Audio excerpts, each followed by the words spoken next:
চলুন কাছে একটা ঠাকুর দেখতে যাবো। শ্রীপুরে একটা ঠাকুর আছে, সেটা দেখে আসবো। নমস্কার, প্যাস্টেল চিটির একটি নতুন ভিডিওতে সবাইকে স্বাগত। তো এই ছোট্ট ভিডিওটা আজকে মেনলি আমরা ভাইফোঁটার দিন রাত্রিবেলা হাবড়াতে ঠাকুর দেখতে বেরিয়েছি এবং শ্রীপুরে ভীষণ সুন্দর পুজো হয়েছে, তো আমরা সেগুলো দেখব। তো মাসির বাড়ির থেকে বেরিয়েই দেখুন ট্রেন্ডসের পাশেই একটা পুজো হয়েছিল, তো সেখানে আর যাইনি, দূর থেকেই প্যান্ডেলটাকে দেখেছি। তো ওদের মনে হয় ওই দিনই বিসর্জন দিয়ে দেবে। তো চলুন আমরা শ্রীপুরে ঢুকেছি। পরপর তিনটে পুজো হয়েছে, ভীষণ সুন্দর হয়েছে নাকি পুজোগুলো। আমার মেয়ে তুলি ওরা আগের দিন দেখতে গেছিলো, বললো মা চলো। তো বহু বছর তো এমনিই ঠাকুর দেখতে বেরোনো হয় না আমাদের মেনলি। আর পুজো বাড়িতে থাকাতে পুজোতে বাড়িতে না হলেও যখন হতো না তখনও কোনো দিনই ঠাকুর দেখতে যাইনি। তো এবছর ইচ্ছা আছে চলুন একটু কালী পুজোতেই ঠাকুরটা ঘুরে আসি, তিনটে হোক তবুও তো দেখা। তো যে তিনটে দেখেছি মানে 10টা দেখার সমান, এত সুন্দর আর এত অপূর্ব ঠাকুরগুলো আর প্যান্ডেলগুলো, ডেকোরেশন থেকে শুরু করে এভরিথিং মানে খুব সুন্দর। তো চলুন প্রথম প্যান্ডেলটায় চলে গেলাম। তো এইখানে মনে হয় এগুলো যে কি বলে মাদুরের কাঠি না কি বলে না, নাকি ওই নল খাগড়া টাইপের ওইসব কিছু একটা দিয়ে তৈরি করা পুরো প্যান্ডেলটা, খুব সুন্দর ডেকোরেশনটা। আর উপরে প্রত্যেকটা ডেকোরেশনের মাঝখানে আবার একটা করে সুন্দর করে নারকেল জাতীয় কিছু একটা জিনিস ঢুকিয়ে মানে এরকম ঝুলিয়ে দিয়েছিল। আর মুখোশগুলোকে অপূর্ব সুন্দর করেছিল, দেখুন আপনারা দেখলেও বুঝতে পারবেন কি অসম্ভব সুন্দর প্যান্ডেলগুলোকে করেছে। তো চলুন সবার আগে মাকে একটু দর্শন করে নিই। তো দূরের থেকে তো চলুন কাছে গিয়ে একটু দেখি। লোকজনেরও ভিড় প্রচণ্ড পরিমাণে, মানে এত সুন্দর হচ্ছে না পুজোগুলো, প্রচুর ভিড়ও হচ্ছে। তো আমরা এখান থেকে বেরিয়ে ইচ্ছা আছে একটু সামনে ওদের একটা সেলফি পয়েন্ট করে দিয়েছে, সেখানে ছবি তুলব। তো দেখা যাক কতদূর কী করতে পারি। এই যে ভেতরের ডেকোরেশনগুলো দেখুন, এবং প্রত্যেকটা দেয়ালে মানে প্যান্ডেলের প্রত্যেকটা মানে চারিধারে আর কি দেয়ালগুলোর মধ্যে একটা করে মুখোশ লাগানো আছে। তো এই সেলফি পয়েন্টটা না ঠিকঠাক ছবি উঠছে না, কারণ সামনে দিয়ে যেহেতু হ্যালোজিনগুলো দেয়া, পুরো ছবিগুলো কালো মানে চলে আসছে। তো ওখান থেকে বেরিয়ে চলুন, পরপরই পুজোগুলো আছে। তো আমার মেয়ে আর পল সামনে হাঁটছে, দেখুন আর একটা পুজোর প্যান্ডেলের গেট এখানে, তো খুব সুন্দর। তো চলুন সামনে মনে হয় ওর কাকারা আবার কিছু বলছে যে কোনটা আগে দেখবে। ও পল মনে হয় বললো যে তিনটে পরপর পুজো একবারে দেখে তারপরে যাবো। আর দেখুন এই বাড়িটার লাইটিংটা কি অপূর্ব লাগছে দেখতে, একদম সিম্পল সাজানো, কিন্তু একটা সাজানোর মধ্যেও মানে একটা নতুনত্বের ছোঁয়া আছে। এবং প্রত্যেকটা টুনি লাইটের গেট আমার কেন জানি না, লাইট তো আমার বলি চিরদিনই আমার খুব প্রিয়, আলো প্রদীপ এবং এই টুনি দিয়ে বাড়ি সাজানো। আমার ঘরেরও প্রচুর কেনা আছে, ইঁদুরেও কেটে ফেলেছে প্রচুর, কিন্তু কি করব, সব কিছু বাঁচিয়ে রেখেও এখন আর টাঙানোরও সময় পাই না। কিছু সাজাই, প্রত্যেকবারই বাড়ি তো পুরোই সাজানো হয়। আর ঘরের ওই লাইটগুলো এখন আর এই বছরটা দিইনি, গত বছরও সাজিয়েছিলাম। আর দেখুন এই আর একটা প্যান্ডেলে চলে আসলাম, সমস্ত চামচ দিয়ে তৈরি করেছে। আর এইখানটা দেখুন মেনলি একটা জায়গায় এক রকম দিয়ে সেফটি পিন, বড় যে সেফটি পিনগুলো হয় ওর আদলে এইখানটায় তৈরি করা, আর চারিদিকে চামচ দেয়া, এবং আর একটা মনে হয় ভেতরটায় অন্য আর একটা কিছু দেয়া আছে, চলুন দেখি। তো সামনে চিরুনি দিয়ে কাজ করা, দেখুন খুব সুন্দর, কাঠের চিরুনি যেমন হয় না বড়, আর এই যে এইখানটায় দেখুন মেনলি জাতি দিয়ে, আমরা যে সুপারি কুচোনোর যে জাতি ইউজ করি বাড়িতে, সেই জাতি দিয়ে সমস্ত ডেকোরেশন করা।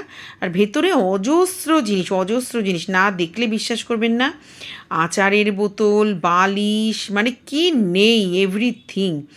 মানে ওই যে কী বলে ওগুলোকে, বাউলের যে ইয়েগুলো হয় না, কাঁথা, নকশি কাঁথার মতন, এই যে দেখুন পুরো সেইগুলো দেয়া। এইখানে এইটা যেন কি ভুলে যাচ্ছে, যে গোল চাকতির মতন, অনেকটা নেটের মতন। আর এখানে দেখুন সামনেই যে সমস্ত আচারের বোতল আর বালিশ, নানান ভ্যারাইটি বালিশ ডিজাইন করে এই যে পুরনো দিনের বাড়ির জানলার ডেকোরেশন, মানে এই প্যান্ডেলটা যে এত অসম্ভব সুন্দর করেছিল, না দেখলে আপনারা বিশ্বাস করবেন না। দেখুন চারিদিকে বালিশ দিয়ে একটা সুন্দর ডেকোরেট করা। আর ঠাকুরটা তো জাস্ট মানে এক কথায় অপূর্ব, মানে মনে হচ্ছে কোনো জীবন্ত একজন মানুষকে, মানে একটা মেয়েকে বসিয়ে রেখেছে, পুরো প্রমিনেন্ট তার চোখগুলো, এবং মানে যে কী অপূর্ব লাগছে, যে ঠাকুর যে এটা দেখে কেউ ভাববে না, মনে হবে জীবন্ত কেউ সেজে বসে আছে, অসম্ভব সুন্দর, মানে ভাষায় যাকে প্রকাশ করার মতন না। তো চলুন এখান থেকে বেরিয়ে গিয়ে সামনে আর একটা ঠাকুর আছে, ওটাকে দেখে আমরা বাড়ি চলে যাব এবং আগামীকাল সবাই মিলে বাড়ি চলে যাব। আজকে রাতটা থাকবো একটু। আর এখানে কালচারাল প্রোগ্রাম হচ্ছে, একটি ছেলে ভারতনাট্যম করছিল, ভীষণ সুন্দর। এবং ফেরার পথেও এখানে দেখলাম কতগুলো বাচ্চা নাচ করছিল, খুব সুন্দর, মানে সে দেখার মতন।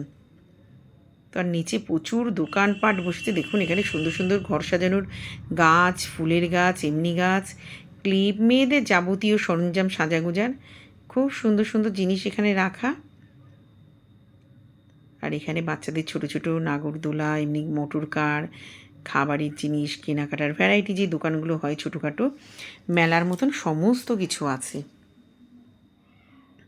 ওই যে বাচ্চারা যে জাম্পিং করে সেই জিনিসগুলোও দেওয়া, এই যে দেখুন কার বাচ্চাদের। তো সামনে আর একটা প্যান্ডেলে আমরা এখন চলে যাব, চলুন যাই।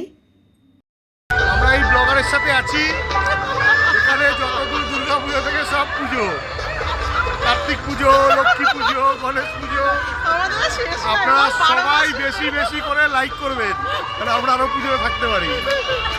12 মাসে 13 পার্বণ আমাদের। তো দেখুন এক দাদা এখানে সব ওই যে বাচ্চারা যে লাইটগুলো নিয়ে খেলে সেইগুলো নিয়ে বসে পড়েছে। তো আর সবথেকে বড় কথা, আগেকার দিনে যেমন আমাদের ছোটোবেলায় দেখেছি টিউব লাইট দিয়ে লাইটিং হতো, আর এখন দেখুন সব টুনির অসম, মানে খুব সুন্দর সুন্দর লাইটিং। আর এই যে কাঠের লরি, এটা মানে চিরদিনই, আমার মেয়েদের বেলাও ছিল, আমরা যখন ছোটো ছিলাম তখনও ছিল লরি, বাচ্চাদের মালপত্র বয়ে নিয়ে খেলনার, মানে খেলা করার। আর এই যে সামনে একটা টুনি দিয়ে গণেশ বানিয়েছিল, খুব সুন্দর দেখতে, দারুণ, মানে লাইটটা জ্বলছিল, এত অপূর্ব দেখতে লাগছিল। আর ডান দিকেও প্রচুর বাচ্চাদের রাইডস আছে দেখুন এখানে। আর সামনে দেখুন একটা ছাতার তলায় ব্যাঙের ছাতা যাকে বলে, এটাও খুব সুন্দর বানিয়েছে। মানে মানুষের চিন্তাভাবনা, নতুন উদ্ভাবন শক্তি, মানে এত অপূর্ব, এখন খুব সুন্দর সুন্দর জিনিস তৈরি করা।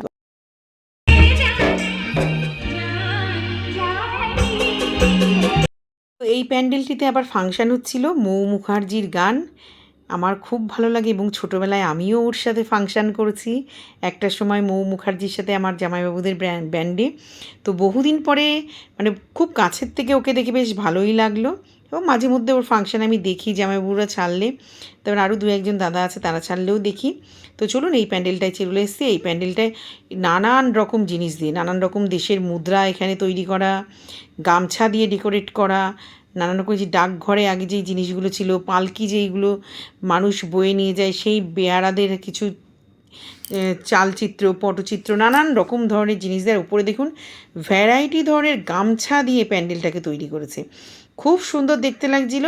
মানে একটা কী বলুন তো, গ্রাম বাংলার প্রচলিত কিছু কী বলবো, এগুলোকে বস্ত্র সম্ভারকে তুলে ধরেছে বেশ কয়েকটা প্যান্ডেলে, এবং সত্যি সেগুলো দেখার মতন, চোখে পড়ার মতন। তো ঠাকুরকেও দেখুন বেশ সাবেকিয়ানায় সুন্দর করে সাজিয়েছে, এবং একটা পালকির মধ্যে মহাদেব আর মা দুজনেই বসে আছে। তো চলুন এখানেও ফেরার পথে দেখছি আবার ছোটো ছোটো বাচ্চারা, ওই যেখানটা কালচারাল প্রোগ্রাম হচ্ছিল, বাচ্চাগুলি ভীষণ সুন্দর নাচ করছিল। তো আজকে আমরা বাড়ি চলে যাব, মাসির বাড়ি, ভাইফোঁটার পরের দিন সবাই এখন খেতে বসেছে। আজকেও 9 মাসেই রান্না করেছে, মাসির কালকে শরীর খারাপ ছিল করেছে, আজকেও করছে। আজকে অনেক পদের, মাটন চর্বি, ফ্যাটের বড়া, উচ্ছে ভাজা, 5 মিশালি মাছের মাথা দিয়ে পুঁই শাকের ঘ্যাট, পার্শে মাছ বেগুন দিয়ে ঝোল, এপাশে আম ডাল আর পাবদা মাছের ঝাল, আর ভাত সাথে। ও আমের চাটনি আছে মনে হয় না, ও চাটনিও আছে। সব আজ 5 মিশালি মিক্স ফ্রুট।